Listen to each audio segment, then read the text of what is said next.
Hey, what's going on, Who That Nation? It is yours truly, TJ Jones, the host of the State of the Saints podcast. Good morning, good morning, good morning, because we are recording the State of the Saints podcast on a beautiful Wednesday morning. And I am at the radio station today, and I'm here to talk about New Orleans Saints, man. But the topic of discussion is one New Orleans Saint in particular, and that player is cornerback slash safety C.J. Gardner-Johnson. Now, C.J. Gardner-Johnson has emerged as one of the best trash talkers in the National Football League. This guy has a tendency and a way of getting under the skin of his opponent. We've seen wide receiver for the Chicago Bears, Wims. He ended up getting ejected from a game.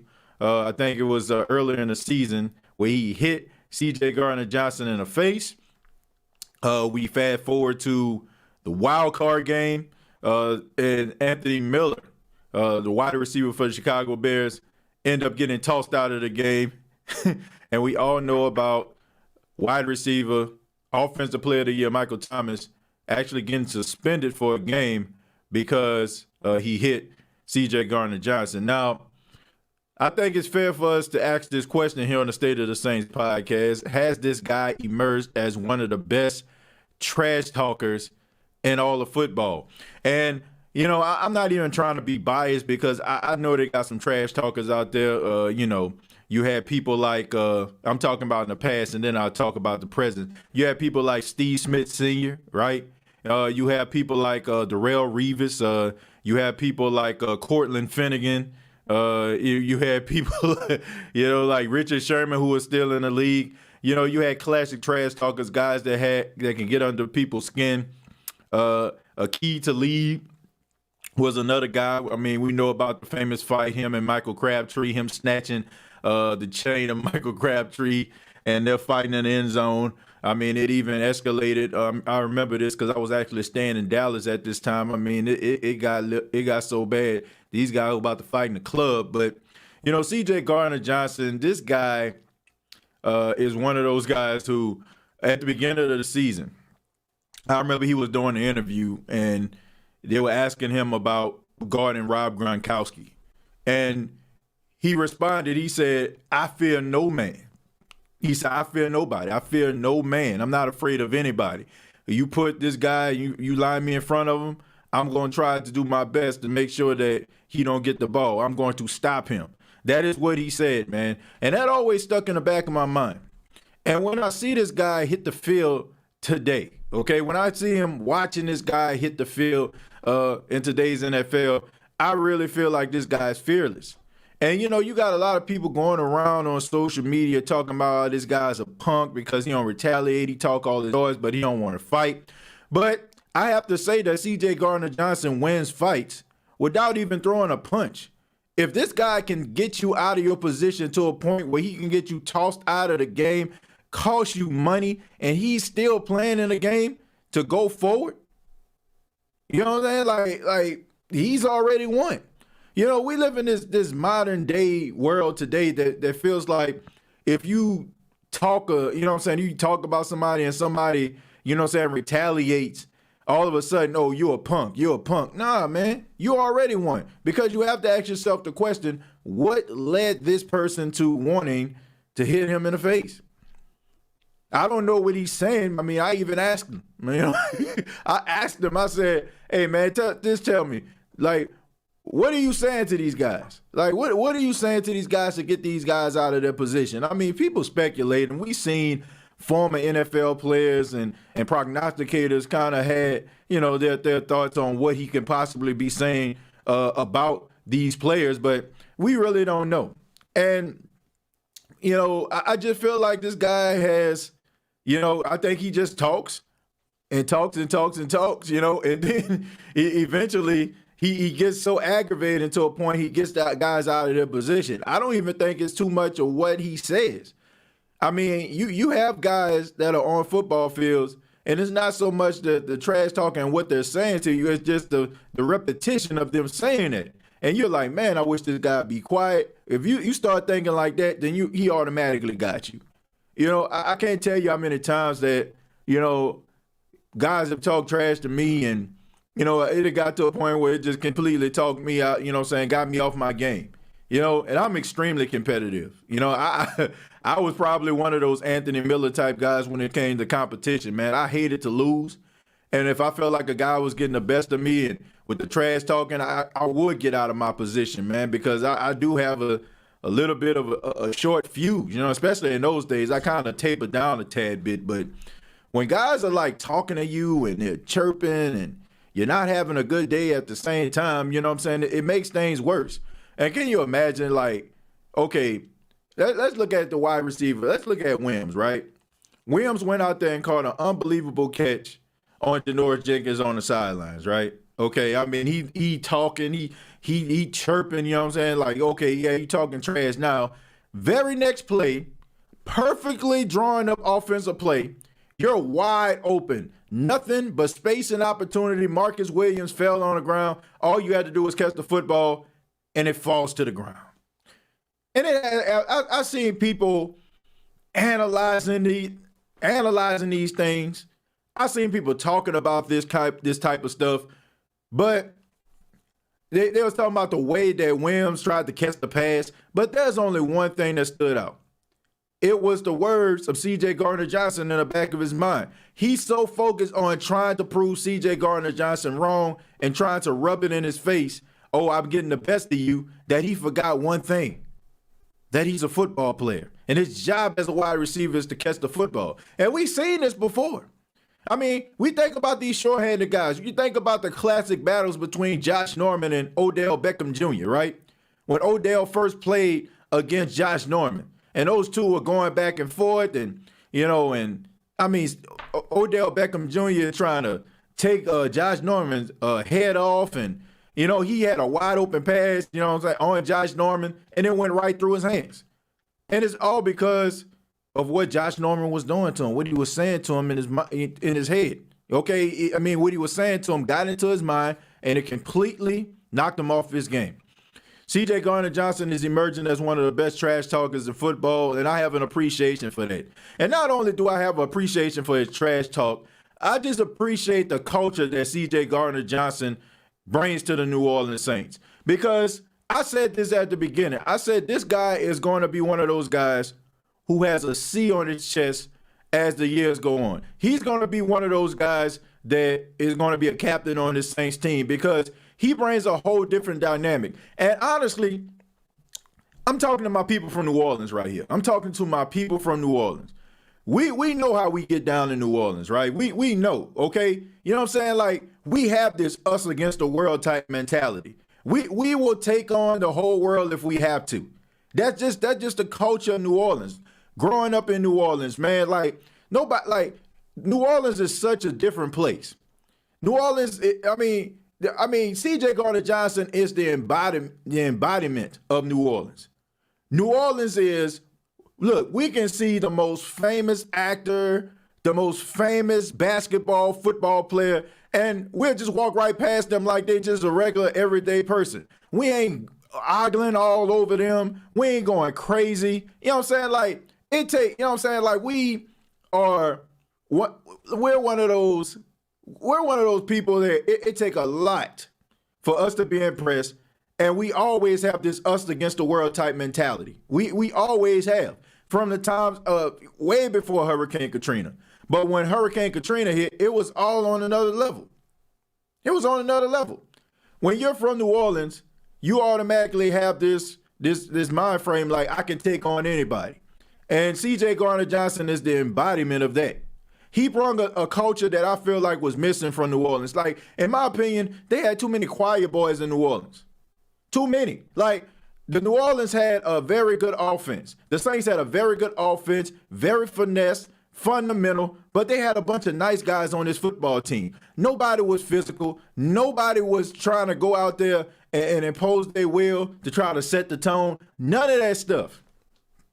We didn't have none of that stuff, man. It was just a bunch of soft, brittle, you know what I'm saying, type guys out there, man. Soft as cottonelle tissue, soft as a Keebler cracker. You know what I'm saying? Like, nobody really had that mentality. And now you look at the New Orleans Saints, like, the New Orleans Saints are a physical football team.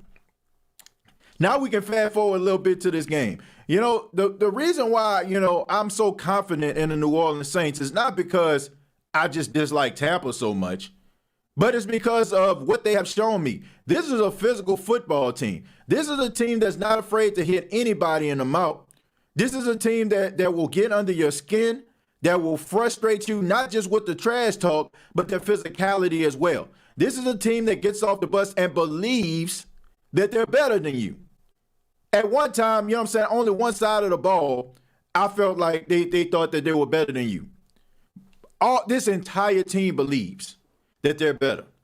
And they show it with the swag, with the pizzazz. Like, all of this swag, this bravado that this team have, it's absolutely amazing. And it's been something that has been missing from this Saints team for years. And that's why I feel like this could be the year that we get over the hump. Because there are really no weaknesses on this team. There are no weaknesses on the team, and there are no half-steppers either. There are no half-steppers on this team. And, you know, for Tampa, you know, the thing that bothers me about Tampa and their fans is that they think that it's just going to be oh so simple, right? We do this, then we'll be able to beat them. This team is battle-tested. This team is battle-tested. This team has went through so much heartache, so much pain, so much disappointment, to a point where you're going to have to basically drag these guys off the field to beat them. Like, I'm serious. I am dead serious. That is the confidence that I have in this team. And people are like, oh, man, when they only scored 21 points. They only scored 21 points.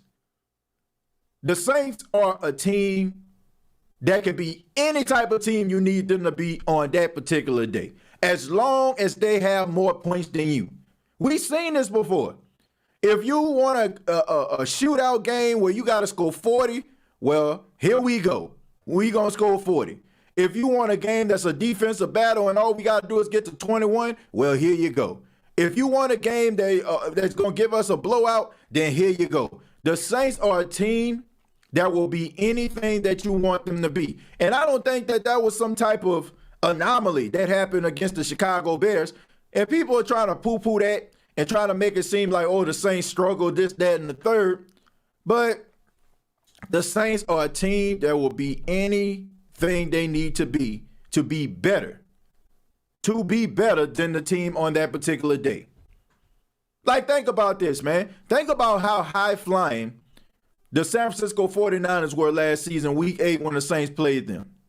And the Saints went toe-to-toe with them. The Saints lost 46-48. You think about the game where Justin Herbert was lighting them boys up. It took overtime, but the Saints got the job done. The Chicago Bears early in the season, they got the job done. However you want it, however you want to slice it or cut it, divide it, and distribute it out, the Saints can be that. And that is what people are failing to realize. But back to CJ Gardner-Johnson, I just feel like this guy is emerging as a good trash talker. And, you know, it'll be one thing if this guy was just talking trash and wasn't a good football player, but he's really good too. You know, like, he's a really good football player. He's a physical football player. He's an instinctive football player. And he's not giving up big plays. So, you know, that's the reason why we love guys like this, right? It'd be one thing if you was talking trash and you were slow. For those that don't know what slow mean, that mean not very good. It'd be one thing if that was the case, but it's not. This guy's good. And the thing about it is, when you got people like Brian Hill, running back for the Atlanta Falcons, on Twitter, sharing what Bleacher Report said about CJ Gardner-Johnson in the offseason from the comfort of his own couch, that's when you know that you're in a dude's head. Brian Hill took time out of his busy schedule to retweet something Bleacher Report put out there, Anthony Miller going at CJ Gardner-Johnson from the comfort of his own couch. I mean, your season is over. Honestly, your season been over since about week 5, dude, when y'all was 0-5. But yet he still sits up here talking about how much of a punk CJ Gardner-Johnson is. That is the true definition of a person having oceanfront property in the minds of his opponent. And Brian Hill, honestly, look, no disrespect to the guy. He in the National Football League, and he living a dream. But this guy's been in the season. This guy's been in the NFL for 4 years and hasn't even gotten over 1,000 yards. I'm talking about in his 4 years in the NFL. CJ Gardner-Johnson is living in the minds of these football players. And I'm telling you, man, he has oceanfront property. This guy has a condo. He has a deluxe apartment in the sky in the head of these boys. And it's pretty fun to watch. I'm not going to lie about that. Good morning, everybody. Good morning, everybody. Once again, we're doing this podcast in the morning. So if you're checking it out in the evening or at night, really do appreciate it. Also, thank you for those that are here live right now. I'm going to go ahead and open up the chat here. Adrian says, good morning. Who that nation? What's going on, man? We got Jules said the Buccaneers have meat tenderizer on them already. Look.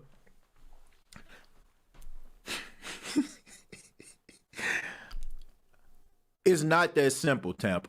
I know I got some Tampa Bay fans here that watch and listen to the State of the Saints podcast. I got a message for you. And, I'm not going to be petty here today, all right? I'm not going to be petty. I'm just going to tell you the truth. If y'all beat the New Orleans Saints on Sunday, y'all going to have to really beat the New Orleans Saints. Like, y'all are going to have to basically dig a 8-foot hole and throw this team in there. This team has been through too much. Who that nation? This team has been through too much. There's too much on the line. There's an understanding and a thought that this could never possibly happen again. Like, we all know that Drew Brees is about to retire. Even though Drew Brees in a very classful way, like very classy way, that, he don't want to be the center of attention. He don't want to draw too much attention to it, but he knows what it is. It's inevitable right now. This is his guy last season, and he wants to go out on top. Look, you can see it in the eyes of Drew Brees. Go and take a look at Drew Brees' press conference in the playoffs. The week before the playoffs, the post game after the Chicago Bears, this is a guy that is dialed in. We even seen Drew Brees talking to the camera. You never see Drew Brees doing that. Drew Brees is the closest thing that you're going to get to an NFL politician. Does everything right, says everything right 99.9% of the time. Had one slip up that people, kind of was, it was water cooler talk around the country. But for the most part, he does all the things right. This is a team that understands that this quarterback, his legacy is defined by what he does right now. Drew Brees will go down as one of the greatest quarterbacks of all time. But if he get another Super Bowl, it will be undeniable. Nobody will no longer be able to discredit Drew Brees and talk about, oh, yeah, but. Nobody can ever say that about Drew Brees again. Because he would have sealed the deal. And this is the great moment to do it. So Tampa, I'm just letting y'all know right now, if you're going to beat the Saints, you better dig a 8-foot hole and throw this team in there, because that's the only way that y'all going to beat this team. I'm not buying that whole, oh man, it's hard to beat the team 3 times. I told y'all before that. I told y'all before everybody started talking about this, 67% of the time, a team sweeps another his opponent in the regular and postseason. When a division opponent plays 3 times, 67% of the time, one of those teams get the best of the other. All 3 times. But that's what they're telling you. That's what they're trying to tell you. They're also trying to tell you stuff like, well, the Tampa Bay Buccaneers, they won 5 straight games. But what they don't tell you is the Tampa Bay Buccaneers won those 5 straight games versus terrible football teams. You beat the Detroit Lions, who had backup head coaches. You beat the Minnesota Vikings, who should have beat you if Dan Bailey forgot that he was, if he would have remembered he was a field goal kicker. Dan Bailey missed 4 field goals in that game. I mean, we all know what the Atlanta Falcons are, man. Choke artists personified. The Atlanta Falcons was up, 28-7 or something like that at halftime? And Tom Brady came back and threw 4 touchdowns in the second half? Like seriously, man, y'all beat a 7-9 Washington football team, and Taylor Heineke lit y'all up. So all I'm saying is this. They tried to elevate you all, which I understand, man, because nobody wants to make a storyline boring. Nobody wants to say, oh, the Saints are just going to beat the Tampa Bay Buccaneers. So they want to make it interesting. They got to make sure that the wheels keep turning. They got to make sure that those sponsors, they want to make sure that you know that their show is brought to you by Oscar Mayer hot dogs or whatever. I get it. But at the same time, man, let's not pretend like this team isn't good. Let's not pretend like the New Orleans Saints are not a good football team. Let's not pretend like, oh, the Saints won by 1 field goal and it was a walk-off field goal. No, the Saints dominated these boys. They dominated them. And people talk about, oh, they didn't have their whole team together. They didn't have their whole team together. Look, week 1, you can have that excuse. But when 8 weeks later, you play this team and you still, not only did you not beat them, but it was even worse. Sometimes you just got to come to the conclusion that a team is better than you. Right? You know what I'm saying? Like, it is what it is. Like, I'm not trying to be disrespectful. I'm not. But it's the truth. Sometimes you just got to understand that teams are better. And the Saints are better than the Buccaneers. Now, I'm not saying that the Buccaneers can't beat the Saints. I'm not saying that is a possibility. But I'm just saying a lot of things got to go wrong for the Saints, and a lot of things got to go right for the Buccaneers in order for them to win. And I'm serious, man. If you get your heart ripped out like the Saints have gotten their hearts ripped out in the postseason over these last 3 to 4 years, I mean, come on, man. How can you not be dialed in? And I don't think people taking that into account. Or maybe they taking it into account, and that's the reason why they don't want to pick the Saints, because they feel like it's just a matter of time.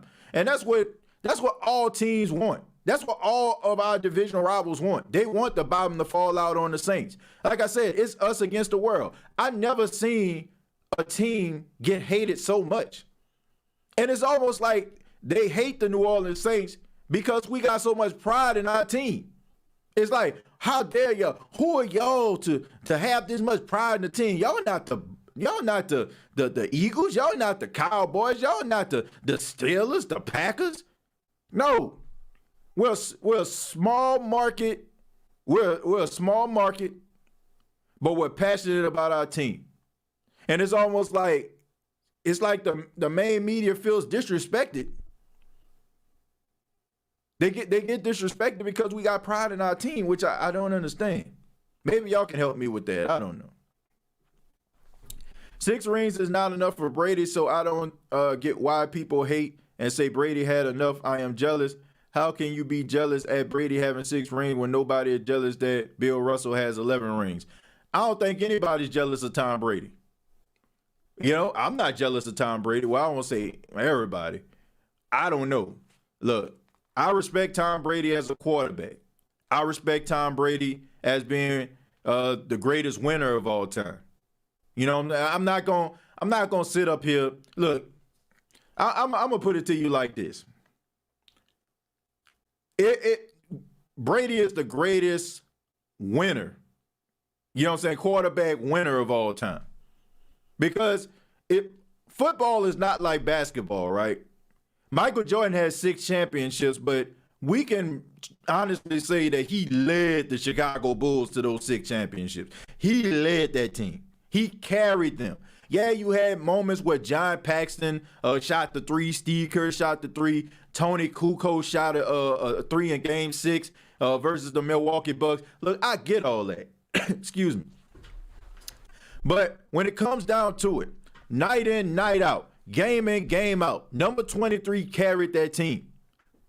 When you look at the NFL, it's a team sport. I don't care how good Tom Brady is. I don't care how cold he is. I don't care how he can read his progressions. If he don't have an offensive line to block for him, if he don't have a defense, when he can't get the job done on some Sundays, it's not going to happen. So it's different. It's different. Like if Tom Brady plays 16 games and it was just undeniable that he was just dominating. But you can't just dominate like Jordan can, because Jordan can dominate on the offensive side and the defensive side of the basketball. Tom Brady can't do that. Tom Brady can score touchdowns, but he has to wait for his teammates, like, Vince Wilfork and crew, to get all the offense off the field so he can come back on there and add more points. Tom Brady is the greatest winner of all time, and he definitely top 2, top 3 quarterbacks of all time. But, to me, if I had to choose, Joe Montana is the greatest quarterback of all time. That's just me. Joe Montana is the greatest quarterback of all time. But I like Tom Brady. I like him a lot. Everybody I've ever heard have a close encounter with Tom Brady. I remember I was talking to my cousin. He was actually filming a commercial with Tom Brady. And, he was talking about how nice Tom Brady was, in a commercial. And he was like how he just treated everybody, the same. And he was just like so down to earth. And he said it almost made me, it made me really like Tom Brady and respect Tom Brady. I was like, wow. You know what I'm saying? Like, for him to talk so candidly, and he grew up in New Orleans like me, man. This is my cousin. He like my brother. Shouts out to DJ. It's like, everybody that says anything about Tom, he says he's a good guy. I don't have no problem with Tom Brady. I just want him to lose when he played the Saints, It makes me no never mind. You know what I'm saying? It makes me no never mind. You know what I'm saying? Look, he win as many Super Bowls as he want to. I just feel like I want the Saints to win. I want them to win it all. I'm a Saints fan. You know what I'm saying? So I cannot root for him to beat the Saints. You know what I'm saying? Look, I understand this whole Belichick thing. Can he win without Belichick? That's been proven right now. But I digress. Tall says, again, TJ, Sean Payton has to run the football, not coming out trying to pass. We run the ball. Sean calls a good game. We win. Tall's key. Let me tell you something. I said at halftime on the halftime show that, that they needed to run the football going into the second half. You know what I'm saying? Like I said that because Drew Brees threw the ball 23 times. 23 times. And you know what I'm saying? I really just didn't understand it. I didn't understand how you can run the ball. You cannot run the ball as good as the offensive line been running the football. I didn't get it. I don't get it. I did not understand. I didn't understand it. And I still don't understand it to this day. Why they just don't come out here and run the football more. While you had Drew Brees, who had 11 cracked ribs, throwing the football all over the place. I didn't get it. Still don't get it. Still don't understand. But in the second half, they ran the football, and they were able to get success because they were able to set up the play action. So hopefully in this game, man, they'll run the football. They'll learn their lesson. Learn your lessons. That's all I'm saying. That's right. Run the football. Play to your strengths on defense. That's all I'm saying. The offensive line has been playing outstanding. Teron Armstead has been playing out his mind in the run game. So has Ryan Ramczyk. And these guys, these guys are better run blockers than pass protectors. Run the football, get success, average about 4 to 5 yards a carry, and confuse the defense. That way they can't sit in a box. They can't sit in a box. That's all I'm saying. we get more plays running the football. Yep, we do. And like I said, get that defense tired, get that front four tired. You know what I'm saying? From stopping, from trying to tackle Alvin Kamara and Latavius Murray, run it at them. What I don't understand is why Tampa fan base keep bragging about Brady's success in the playoffs like he did it with them. The guy did it with a completely different franchise. That's his success. Well, I guess, they just look at like what he represents, right? He represents success. You know what I'm saying? Like he represents like a whole different dynamic of something that they've been lacking over the past 13, 14 years, you know what I'm saying? Like a winning culture. And look, there was some talk and speculation that if Drew Brees would have retired, Tom Brady would end up in New Orleans. And y'all can't tell me, man, we're looking at this now, you know what I'm saying? Like hindsight is 20/20. But y'all can't tell me if Drew Brees would have retired and the Saints would have just so happened to get Tom Brady, y'all wouldn't have the same type of vigor and enthusiasm as the Tampa Bay Buccaneers. I fail to believe that. I fail to believe it. But I mean, he does play for the Buccaneers, and the Saints, are in the same division. So I don't know. I just feel like, we would have the same type of excitement. But I do feel like I do agree with you on that. He did do it with a different team. But I just think they're more excited about what he represents. He represents a chance. I mean, we think about this, man. Now, when Drew Brees went down, he had 11 cracked ribs. And Taysom Hill came into the game, and you seen that game versus the Philadelphia Eagles. If Drew Brees was playing in that game and the Saints were down the way that they were, would you have the same type of fear? If, would you have the same type of fear if Drew Brees was the quarterback in that game? Would you have the same type of fear? Probably not. You know what I'm saying? Because you believe in Drew Brees. And you probably didn't believe Taysom Hill can bring the team back because you never seen it done. What Tom Brady represents is promise. What Tom Brady represents is a new day. You know what I'm saying? Like, so I can't knock them for being excited and happy that Tom Brady, you know what I'm saying? Like that Tom Brady is with their team. But I agree with you, that is his success with a whole nother organization. Honestly, TJ, I would never root for Brady. I would root for my Saints, but never Brady. Well, I don't know, man. I would root for him if he was a Saint. I mean, it happens. Did you ever think Jameis Winston would be a Saint? And if Jameis Winston ended up being the next quarterback or starting quarterback for the Saints, you telling me you wouldn't cheer for him because he was once a Tampa Bay Buccaneer? I don't know, man. I don't know about that. The last time the Buccaneers went to the playoffs was my senior year at high school. I was actually a junior at Jackson State at that time, man, the last time they went. No, I probably was a senior because it was like the 07-08 year. Okay, yeah. So I was about to graduate from college. Yeah.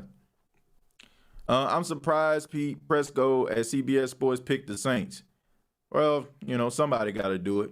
I guess they learned their lesson from last time when the whole entire nation chose the Bucs. So I guess that's them trying to make good, so to speak. Inevitable says, I'm so tired of they can't beat a team 3 times narrative. We are better than that team, period.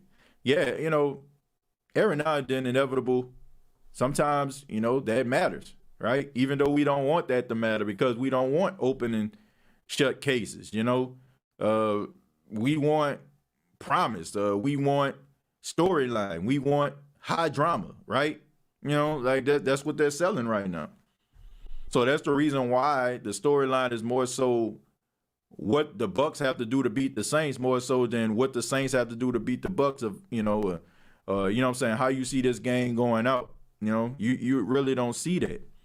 You just basically see how the Bucs gonna beat the Saints. They try to make these things intriguing so people can come back. I love our team's confidence and how they're playing physical in that secondary. Yeah, me too. You know, and the thing about it is, if they give up a big play, I got a lot of respect for them. Like they have amnesia. You know, they don't. If they give up one big play, you're probably not going to see no more big plays for the rest of the game. And that's what I like. And another thing I feel like with the secondary, something that we need to work on is, man, they had so many opportunities to get interceptions, man. Like, and I feel like in the postseason, that kind of stuff matters. Like Janoris Jenkins, early in the Chicago game, he jumps in front of a route, and he can't catch the football. Marshawn Lattimore, who had the PBU, I mean, he had his hands on the football. If he would have came down with the interception, who knows? Like stuff like that. Stuff like that matters. I was thinking about when the Green Bay Packers went to the Super Bowl back in 2010. And I think about Jermaine Williams. You know what I'm saying? Like, I think about him catching all those interceptions, as a cornerback. Like I can remember this guy catching those interceptions and flipping the field. That kind of stuff matters. Having those turnovers when the ball comes your way. I feel like that matters. And that can be, man, that can be the win. That can be the deciding factor of a win and a loss. Like, I know, what I'm saying, he ended up getting injured on this play, but can you imagine if Marcus Williams would have caught that interception from Patrick Mahomes? Before he twisted his ankle, he missed about 3 games because of it. But what if he would have caught that interception? I mean, it would have changed the whole dynamic of the game probably. It would have gave the Saints a little bit momentum. So when you have opportunities like that, man, you got to come down with the football. And there's always the thing about Janoris Jenkins is there's always at least one moment in the game where he can have an interception. Like, I have to say about the last 4 or 5 games he played in, there's always been that one moment where he jumps in front of a route, could have been an interception, and the ball just goes right through his hands. Like, can you imagine, if he had the hands of Marcus Williams, or Marcus Williams, he probably the most sure pass catcher in that secondary. If he had hands like Marcus Williams, Janoris Jenkins would probably be leading the NFL in interceptions. But there's a reason why they play on the defensive side of the ball, because they can't catch. But I'm telling you, man, go back and just look at some of them games. Janoris Jenkins always has at least 1 or 2 times where he can actually get a pick 6 or an interception. Ooh-wee. Yes, they got to catch them balls, man. Yeah, I mean, so many opportunities. And that kind of stuff matters, man. Like, changing the field, time of possession. That flips the field. Like, don't believe me? Like, look at that Taysom Hill pass. There was, they called it a fumble, but I'm going to say it was an interception. I mean, it set up a field goal. So if you get an interception, and close to the red zone, your red zone, if they're on, if they're on their own 20, you catch an interception, all you got to do is go about 20 yards, touchdown. Don't get the touchdown as a field goal, so you just flip the field. So that's something that I want to see the Saints do. And I also want them to work on those 2-minute drills and the prevent defense. Like I said, that game, that last moment of that Chicago game, the way they drove down the field, and I understand it was playing prevent, and it really didn't matter, but there are going to come times where those moments actually matter, and I don't want to see these boys do the same thing over again. Lavelle says, if we score on the first drive, Tampa done. I disagree with that. I disagree with that, Lavelle. It's going to take a little bit more than that. They just got to be physical, man. They got to be physical. Like, they got to be physical from start to finish. They got to impose their will. You cannot give these guys any type of hope, and you gotta put pressure on time from start to finish. Because I don't care if you're up 3 touchdowns in a game. As long as you got time on the clock, Tom Brady has an opportunity to win a football game. I don't care what anybody says. Steve says, we'll love to see the Rams rematch in New Orleans championship game. We going to the Super Bowl. Steve, that's wishful thinking right there. I like the Rams. They're the number 1 defense. I'm not saying that they couldn't win this game, but it's going to be tough. When you have a good defense, you don't know if Warford going to play or Jared Goff, who's had surgery on his thumb. That's kind of tough. So I don't care, how good your defense is. Eventually, they're going to have to score points, unless Aaron Rodgers is going to just have a complete meltdown and their win is going to be, consist of like a bunch of pick sixes or, like them getting the ball and, like I said, in plus territory. That's the only way I can see them winning. Can't be with Jared Goff. Not the way that he played last week. Not coming off surgery. I think it was probably going to be like 18 days since he had surgery on his thumb. He's not going to be ready for that. He wasn't even supposed to play. He ended up being the emergency quarterback. They end up not dressing Blake Bortles, which would have been a disaster anyway. But, and he had to end up playing. But I think Blake Bortles probably going to be, if Warford can play, which I highly doubt. This guy went to the hospital at halftime, so I don't see him playing. I don't see him playing. If Jared Goff can't get a goal, then you rolling with Blake Bortles. And no disrespect to Blake Bortles, but he's not very good. I can't see him beating Aaron Rodgers. That would be a monumental win. But they got the defense to keep them in the game. But I just feel like that defense is going to wear down. The time of possession. Thank you very much for the $2. Says I matter. Well, thank you very much, TOP. We really do appreciate you making your presence here on the State of the Saints podcast. I'm going to read a few more, and then we're going to get up out of here, folks. Thank you so much for your time. Really do appreciate that, man. Thank y'all for spending time with yours truly. Dude says, keep your kicker in the playoff. Justin Tucker missed. Yeah, but Justin Tucker got about a 90% kicking percentage. The most accurate kicker in NFL history. This guy missed a field goal. You just sitting there in complete shock. We were lucky to beat them when we played Baltimore a couple years ago when he missed that extra point. Ask me how many extra points he missed since then. None. Will Lutz don't have that type of cachet. When you're missing field goals 45 out, that's alarming. Because how awful that would be, right? Saints drive down the field. Tampa up 29-27, right? Will Lutz in field goal range. Saints kick that field goal. They win by 1 point. Field goal up, wide right, wide left, no good. NFC Championship game belongs to Tampa. You know what I'm saying? They go to the NFC Championship, and the Saints sitting at home because you missed a field goal. That would be hurtful. And as much as I got respect for Will Lutz and I believe in him, that would be a deal breaker right there. That would be a deal breaker. I'm sorry. I like you, but you miss a field goal like that. My goodness. Brady always folded under pressure like what the Giants did those Super Bowl years. Yeah, you put pressure on them, but that's any quarterback, Chemo. Nobody want to get hit. That's the recipe for every quarterback. If you put pressure on them, but some players, they're able to escape the pocket.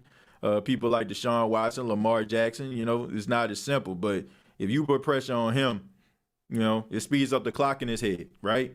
You know what I'm saying? If he's saying 1 Mississippi, 2 Mississippi, 3 Mississippi, now, if you put some hits on him now, it speeds up that clock. And he end up getting like extra paranoid. He's going to be throwing that ball way too early. It's going to be, intercepted. I think Deontay Harris is the next Tyreek Hill.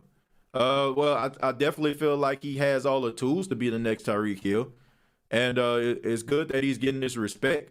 Bruce Arians said the player that he fears the most on the Saints team is Deontay Harris.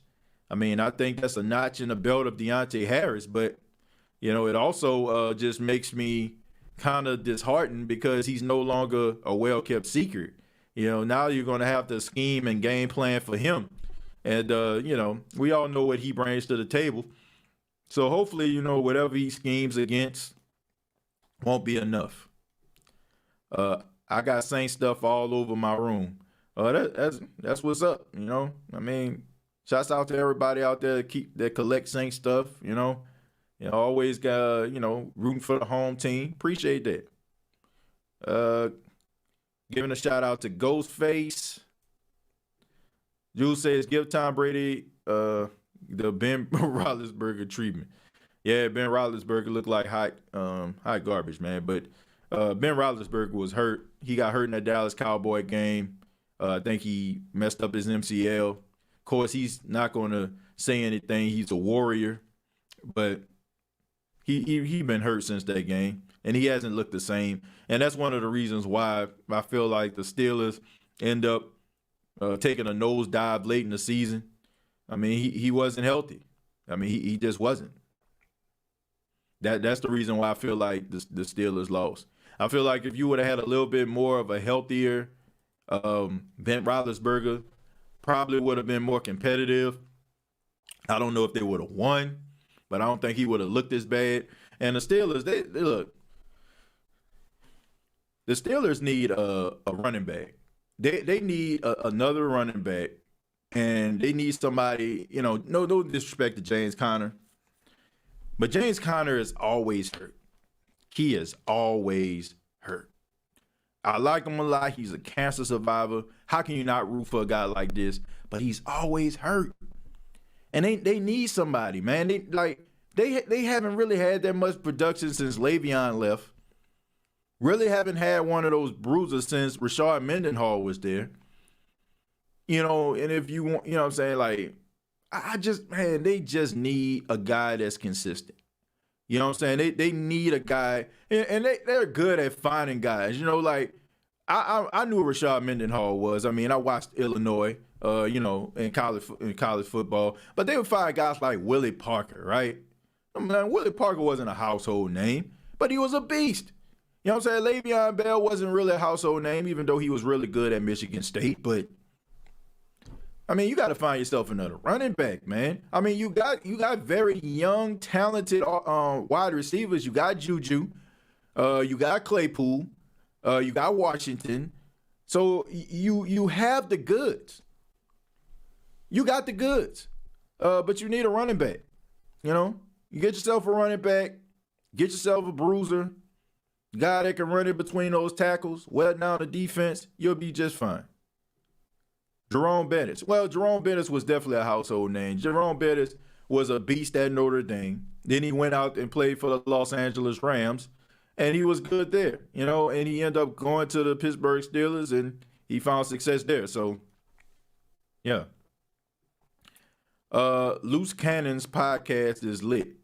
I know who he is, man. I always talk to that guy. He's a good guy.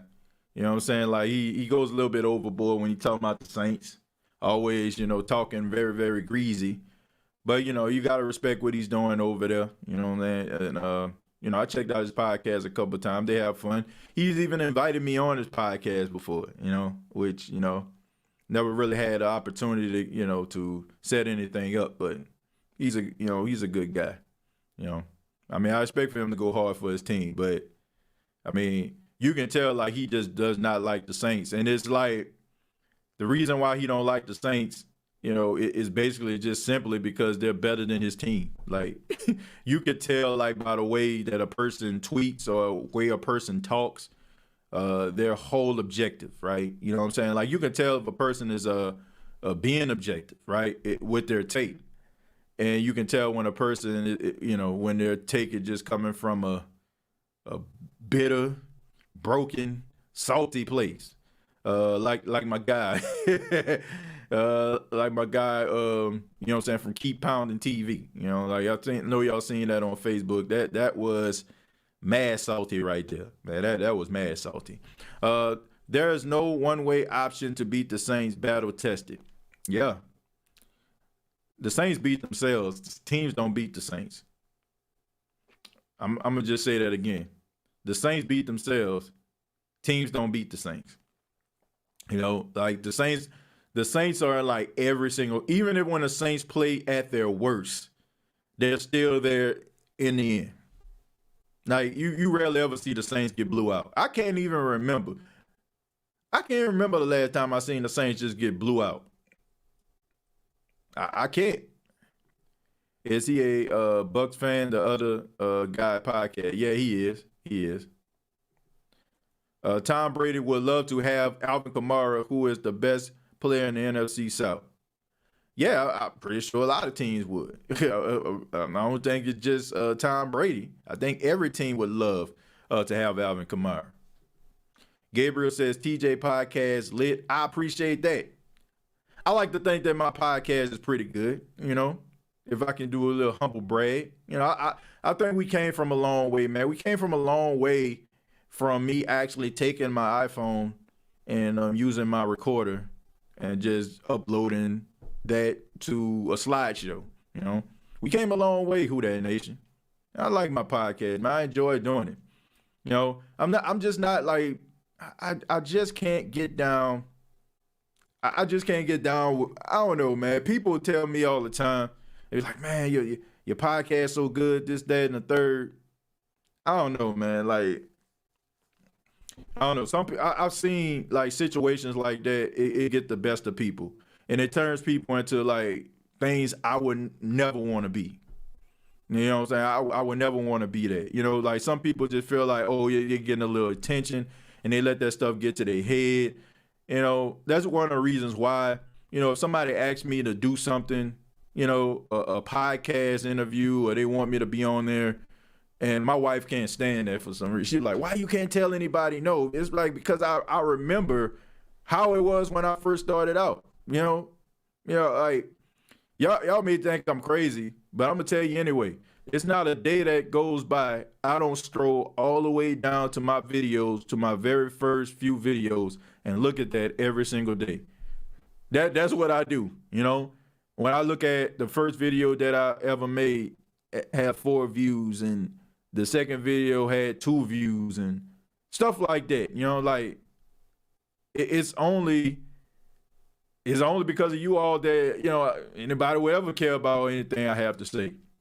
So I don't know, man. I just never wanted to be that type of person, you know. So I just feel like, you know, when people start to get to that certain level, you know, you find yourself like, you know, forgetting about those people that made you who you are, or invested in you. You know, like y'all may not see it, but you all invest in me. You know, like you take time out your busy schedule. Like as of right now, this clock says we've been on the air for 53 minutes, right?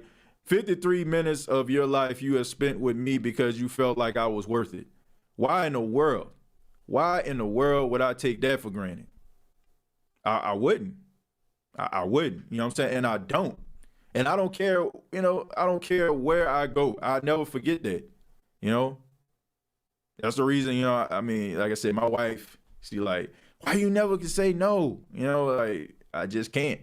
Especially like when people first starting out, they're trying to get their podcast going.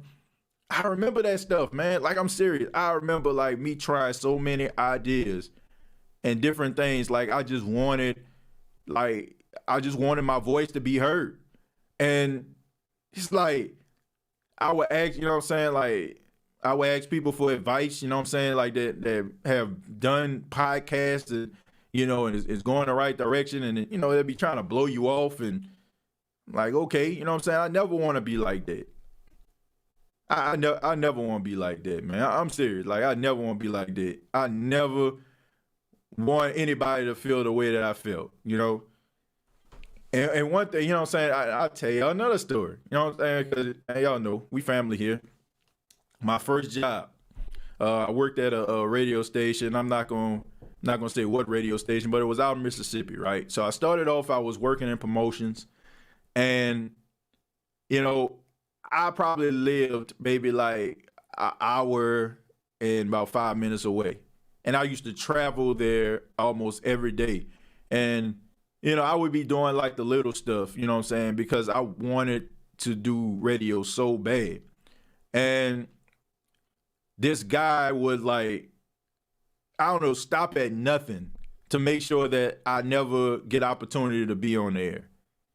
Like, he would ask me to read commercials and stuff like that, and then he'll ask somebody else, and, you know, he'll end up picking some random person He would say stuff like, man, I'm just trying to humble you. I'm just trying to humble you. But it was like the DJ that worked at the station, that worked for him, because the guy owned the station, like, she would talk about how good I was and stuff like that, and why you don't allow him to do this, that, and the third. So fast forward, I end up leaving Mississippi, moving out here to South Carolina, to work. And I'm working at the radio station out here at the time. And one of the DJs that worked at the station, he was doing the night shift, and he was doing like a live Facebook feed, right? So I seen like the owner of the radio station, in the background. And I was, typing and stuff like that, because I was excited to see him. Some time had passed, so I was excited to see the guy. So I said, tell him, I said, what's up? I told the DJ that. So the DJ told him, oh, TJ said, what's up? And he looked at this guy. Keep in mind, I worked with this guy for like almost a year, right?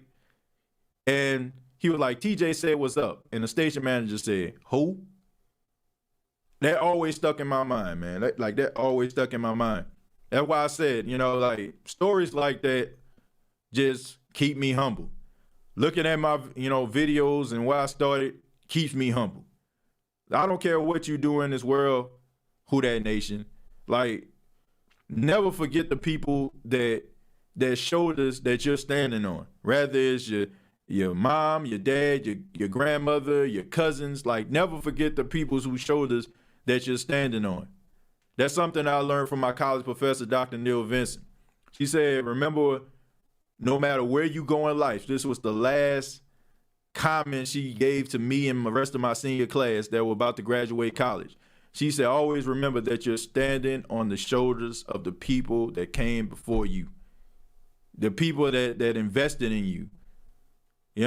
Always remember that, folks. Because, I look at people like CB, Pretty Carly, Big Q, Nas. I look at, like people like Deuce Wenham and crew, Elijah and Ross. Like, you got to stay humble, man. Like, you got to stay humble. Like, and remember, like, these people invested time in you. And I'm appreciative of that. Who Dat Nation. So, that's the reason why, I don't know if people want to sit around and wait, be like, oh man, it's a matter of time before he, jump off the deep end. Nah, man, nah. I don't know, man. I'm going to be one of them people that you probably see and be like, don't even know the impact of like, it'd be shocking to me, like, when people email me and say that, I motivated them. Like, it's I don't know. It's crazy. Derek says, I can certainly remember the last time the Saints were blown out. I took my dad to the first Saints game during the Jim Haslett era against the Indianapolis Colts. Ooh, that was that Jason David game, wasn't it? The Saints lost that game 55-7 in the Superdome. Yeah. I remember when I went to the Saints Carolina game. I think this was when Carolina went to the Super Bowl that year. And I'm talking about, man, the score was 14-0 before I took my seat. Man. We appreciate you, TJ. As long as you're doing this, I'm riding with you. Blessings. Shamika, I appreciate that. I appreciate that a lot. Gabriel says, Watson would be a beast of a trade. We would definitely stay in super contention. Yeah, I agree. But look, man, people were asking me about that, and no disrespect to anybody for those that emailed me and showed me what Tyrann Mathieu said, but Jerry Rice said the same thing about the 49ers. Like Chad Ochocinco said the same thing. You know what I'm saying? Like, well, he didn't say the same thing. No, I think he said he mentioned one other team. It wasn't the Bengals. But I'm just saying, like, the fact of the matter is, Deshaun Watson is an incredible talent. And, of course, any team would love to have him. But I wouldn't, like, jump out the window for him. I mean, I wouldn't jump out the window for him, man. I mean, you have other guys that you can actually bring into the system, and they can be extremely successful. Extremely successful. So, Let's see. Brandon. Brandon says, TJ, I don't know you personally, but you're a real one. Who they? Brandon, I appreciate that, man.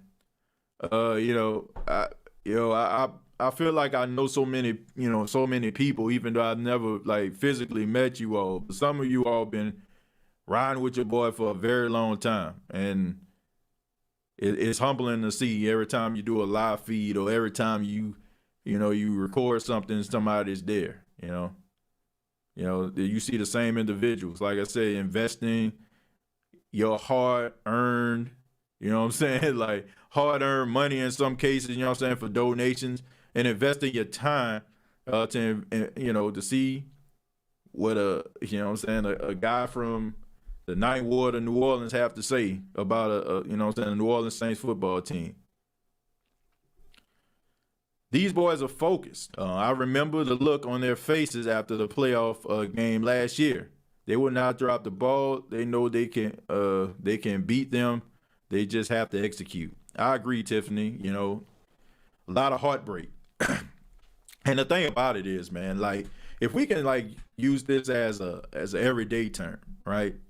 We all been in love before, right? We're all in love, you know what I'm saying? Well, some of us are in love now, you know what I'm saying? I love my wife. I mean, I ain't about to get in trouble on that, you know what I'm saying? I know she's gonna be watching this, baby. I love you. Ashley, I love you. My wife's birthday tomorrow, man. So I'm gonna just wish her a happy birthday because I don't know if I'm gonna do a show tomorrow or not. So but anyway, I promise you that I got a point with this. But everybody's been in love, right?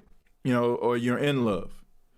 But there was a time probably, when you were in love, you got your heart broken, right? And when you get your heart broken, you have a tendency of being very careful the next time you jump into something. Well, you know what I'm saying? At least you should be. All right. But anyway, you should be very, very careful, right? So the next person that comes along, it looks good, you know what I'm saying? Like they may be good, but you're like, I'm gonna take my time, you know what I'm saying? I don't know about that. But eventually, you know what I'm saying? Like you're gonna be a little bit more careful. What I'm saying is the New Orleans Saints last season got their hearts broken. Season before that, they got their heart broken. So they know what to look for, right? You might got your heart broken because you didn't ask the tough questions. Where you see yourself in 5 years? You know what I'm saying? Like, are you crazy? Like stuff like that. So you have to be very, very careful. So I think some of the mistakes that the New Orleans Saints have made, I think they have corrected them and they know what to look for in order to not make the same mistake again. I told you I was going to bring that around, though it was a long way, but that's the point. Who That Kid 901, thank you very much for the $100 donation. Wow. Thank you so much. That is crazy. $100 by far. The highest donation I ever got on this show. Unbelievable, man. Thank you so much. Thank you so much for that. I really appreciate that. Yeah, thank you. That's wow, that's humbling, man. Thank you. Who That says would bringing in Dwayne Haskins from free agency or at least working him out be a good idea for the Saints this offseason? Okay, that's a good question. Who That? Would I bring in Dwayne Haskins? No. Though I won't bring in Dwayne Haskins has to prove something to me. The last press conference or the last interview I seen from Dwayne Haskins, I really didn't see any type of contrition. None. I didn't see any. I seen a guy who was like, well, let me get up here and say this, so I can get a job. Look, do I think Ron Rivera believed in this guy from the start? No. But I do feel like Ron Rivera is a very good evaluator of talent and a guy that understands character. And he understands that maybe this guy wasn't the best fit to lead an organization. Look, being a quarterback of an organization is extremely tough job. You know what I'm saying? Like, and you have to be able to do all the right things, say all the right things. You have to be the leader. Guys have to look at you and you have to exemplify leadership. And if you don't, then those guys are not going to want to go into the foxhole with you. That's facts. That's in life. You know what I'm saying? Like, one thing that I wanted to do when I was a store manager, when I was, I used to work at a retail store. I was a store manager a total of about 12 years. I worked at 2 retail stores. And one thing that I always wanted to be and show was true leadership. I always wanted to be the leader that people can believe in. And I always wanted to show leadership. Because if people can't see that you have a vision, if people can't see the vision that you're trying to create, they're not going to want to get behind you. So Dwayne Haskins has to prove to me that, number one, he has matured. And I feel like sometimes with guys like that, you have to take certain things away from them to have an appreciation for that. Number one, it was a bad situation he went to. Some guys just can't go to their own hometowns. I mean, it worked in the case of Dez Bryant. Dez Bryant was from Denton, Texas, which was not that far from Arlington, Texas, where the Dallas Cowboys play. I mean, not far at all. But he was able to turn it around. But Dwayne Haskins, he went to a tough situation. He went to a tough situation. Growing up in D.C., you go back to D.C., now you the man. Now you making about $16 million and all your homeboys like, oh, man, you back, kid. It's hard for a guy to deal with that type of pressure. And you got the hopes and dreams of an organization on your back. It takes a special guy to do that, man. And I just think Dwayne Haskins, y'all hear me often say here on the State of the Saints podcast, not ready for prime time. Who That Kid 901. Once again, thank you very much for the $100 donation. Says, what's up, TJ, the host? Man, thank you so much, man. Man, $200 donation here on the State of the Saints podcast. Wow. Thank you so much, man. Thank you very much. We're going to call him the Who That Skrilla. You know what I'm saying? That's your new nickname. Not the Who That Kid. Who That Skrilla. But nah, man, Dwayne Haskins got to show me something. You got to show me something, man. Like, you got to change a lot of things, man. You got to change a lot of things. Happy birthday to Mrs. TJ Jones. Yeah, man, shouts out to my wife, Ashley, man. Love my wife, man. My wife is amazing. Very soft-spoken. Probably wouldn't even know, she in the room with you, but man, my wife saved my life, man. Like, literally and figuratively, I mean, my wife, some of y'all probably been following me. Like, sometime last year, man, I was hospitalized. I had like a real bad case of pneumonia. And I developed something called hemolytic anemia. It was like a rare, a rare anemia only a few people get. And I can remember, like, I went to the hospital on a Sunday morning, and they were about to send me home. And my wife was like, well, you can't send him home because his white blood cell count is low. So she was like, we need to figure out why that was going on. The doctor came in the room. He was about to discharge me until my wife told him about, my white blood cell count. And she was like, I want to make sure that, if he's not bleeding, no blood is coming from anywhere. Where's the blood coming from?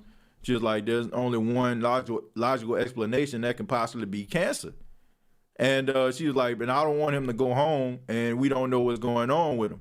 So she fought for me to stay in the hospital, and that's when they found out I had this rare form of anemia. If I would have went home, my white blood cell count was so low, like, I probably wouldn't have made it for the next couple of days. I would have died if I went home. My wife, like I said, she saved my life. And she don't ever want me to tell these stories, but it's true, man. And not to mention, I was in a dark place in my life, and, I met her. And she just changed my whole perspective on life, man. She made me more serious. She made me more focused. And then she gave me one of the greatest gifts in the world, which is my son Paxton, man. So I got 2 of the greatest gifts in the world, man. It's her and my son, and I love her to the moon and back, man. So I'm pretty sure she probably gonna watch this or Probably somebody that watched this probably gonna tell her that, but I love her. So I no longer have a breath in my body. I know this is a State of the Saints podcast, but I love my wife, man, straight up. So happy birthday to you. I love you. Idris says, no wonder why he's saying all that rubbish. He's a Bucs fan. TJ, tell your wife Randy says happy birthday. Fair wife, Miss co-host of TJ's podcast. Ramsey, yeah, you will never see my wife or the State of the Saints podcast. I already told y'all that. I already told y'all. She stands by the door when Paxton comes and makes his classic cameo, to call him out of the room just so she won't be on camera, So Thomas said definitely taking the wifey out to Ruth Chris Steakhouse now. Look, honestly, man, I'm gonna take her to I'm not gonna say it. Like I said, she probably gonna find out. But I plan on taking her somewhere. Charles says the Bucs only beat one team that's in the playoffs. Charles, I said the same exact thing. That they ain't trying to hear that though. Bucs fan with the name like Gotrich, I think you're a Tom Brady fan. I think he is, Aaron. I think he is because this isn't his first rodeo here on the State of the Saints podcast, and I love him, man. He always shows up. You know what I'm saying? He always shows up, comes in with his hot take, and huge Tom Brady fan. Happy birthday, Mrs. TJ. Bless you forever. And Tasha, thank you so much. But there's not the Bucs will lose again. Well, we all hope so. I mean, I've talked more greasy than normal leading up to this game. So hopefully the Saints don't have me eating too much crow. And if they do, I mean, give me my spoon, give me my fork. I'm riding for my team. Ramsey says, keep kicking some butt with the podcast because you're making me feel great today. I've had a seizure last night. Oh, nah, man. That was my mental condition. My mom could just tell it, and I'm making me feel. Well, Ramsey, look, first off, hope you feel better, my friend. Always enjoy talking to you. Every time, we open up the phone lines, you're always there, man. Love talking about gaming with you. So you got to get back strong, man. You got to get back healthy in order for us to, talk about that, man. I need to know about some of them updates on these upcoming games. So definitely going to need you, at full strength to do so. So get well soon, Ramsey, man. Sending blessings up for you, man. Who that says, I believe that the Browns will take down the almighty Chiefs this weekend. Who that would be huge. That would be huge, man. Don't see that happening, but that would be huge. That would be huge, my goodness. Being every good man is a great woman. Behind every great man is a great woman. Well, behind every good man, which I try to be, is a great woman, which is my wife. So, yeah. What does Gardner-Johnson even say to anger Javon Williams and other players? I have not a clue. Chicago Bears and Bill Razor playoff. I have not a freaking clue. But whatever he says, it is gold. I mean, golden. Who that Skrilla once again chiming in with the $50 donation. Thank you so much once again. Says for the miss, bro. Okay, man. I'll make sure that I send it her way. She gets most of the donation money anyway. It comes in, rather it be paying for a bill or for the advancement of the show somehow. So thank you so much, man. Once again for the $50 donation. Thank you. The Saints will win. They're the best team, and I'm a Saints fan. Well, you're a Saints fan. They are a better team. So hopefully they do get the win. And hopefully they remember that on Sunday. And hopefully they don't just come in just arrogant to a point where you're like, oh, we got this team number. Please don't. Thanks for that, TJ. And you made a straight family in this podcast. Continue it. And I'm feeling a lot better today. Tomorrow, be able to eat again. This happens once every 3 to 4 months. Well, Ramsey, once again, I wish you great health, man. And phone line always open for you, my friend. You already know that. Once you get back get back straight, get back strong, man, it's gonna be open for you, man. Like I said, we praying for you here on the State of the Saints podcast. We enjoy your commentary. I know I do, man. I really do.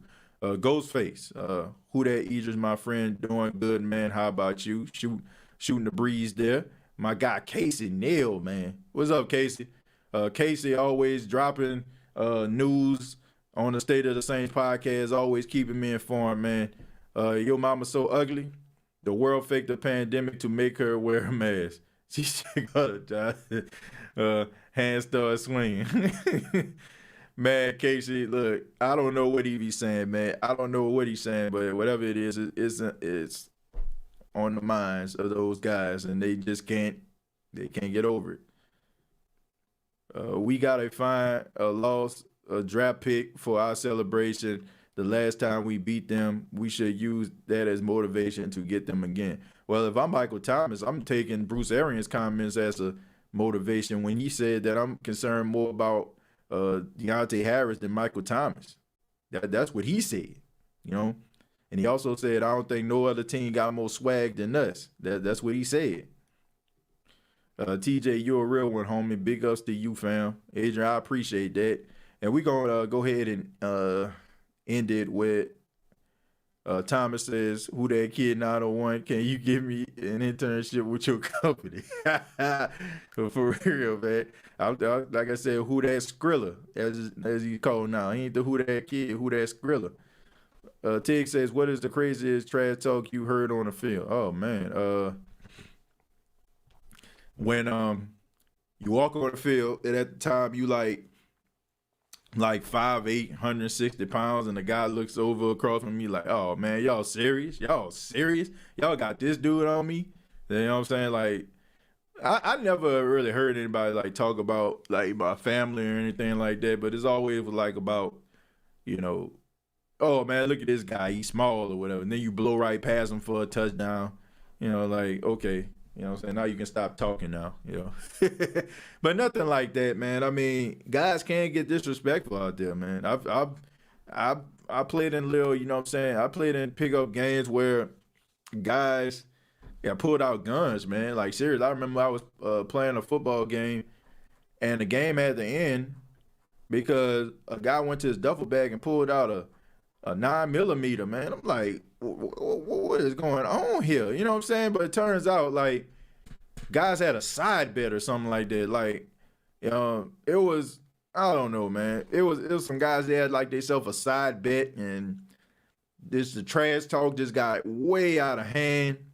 I guess, like, the people that they was representing had a bet on the side. One guy went out, got like I said, went to his duffel bag, got a 9mm.